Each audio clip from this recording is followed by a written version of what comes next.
All right, now that y'all know the difference between stocks, broths, everything like that, I'm gonna show you how to make your own. Today we are doing chicken broth, okay? So now you can go and get some pieces of chicken. You can do legs, thighs. I prefer bone-in when I'm doing something like that, broths or stocks or anything like that. Today I actually have a chicken carcass that I have left over in my freezer from when I made fried chicken.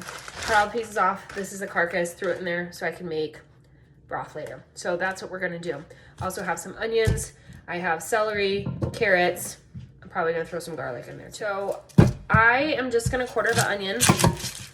You don't need to peel it, not necessary. You're gonna strain this all out. I have baby carrots, so really they don't need to be chopped up. I'll probably just cut them in half. Same with my celery. I prep my vegetables and put them in containers at the beginning of the week. So there's not much prep here. And once you have all your vegetables prepped, I'm gonna throw everything in the pot. So onions, celery, carrots,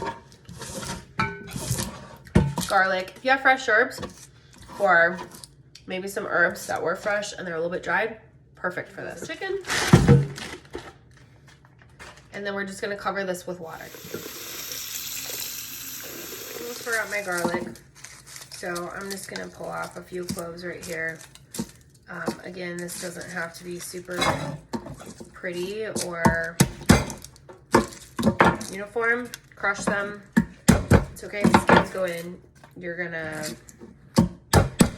strain that out later. Okay, then bring your pot over to the stove.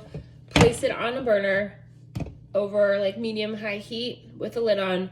Bring it to a boil, then bring it down to like medium low. Let it simmer for 30 minutes. 60 minutes you could let it go for. Broths are quick. Doesn't have to be fast. Because the chicken is frozen in here, it is gonna take a little bit longer for it to come up to a boil.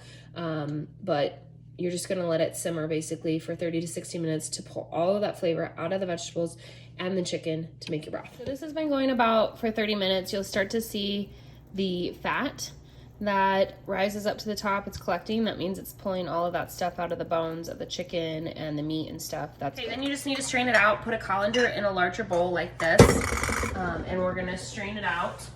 Strain out the meat and the vegetables out of it. Make sure you pour away from yourself, not toward yourself. All right. Once you have it all strained out, then you need to cool it completely. Put it in the fridge. Make sure it cools down as completely as possible. You do not want to put it hot into any sort of containers or you're going to develop bacteria, grow mold, make yourself sick. Don't want to do that. You can put it in mason jars. It'll last for about 3 or 4 days in the fridge if you're going to use it right away. If not, I recommend putting it cooled in these quart Ziploc bags. Freeze them flat, and then they fit in your freezer really easily. You can pull it out, defrost it in the fridge or on the countertop when you're cooking for sauces, stews, soups, all sorts of stuff. All right, enjoy.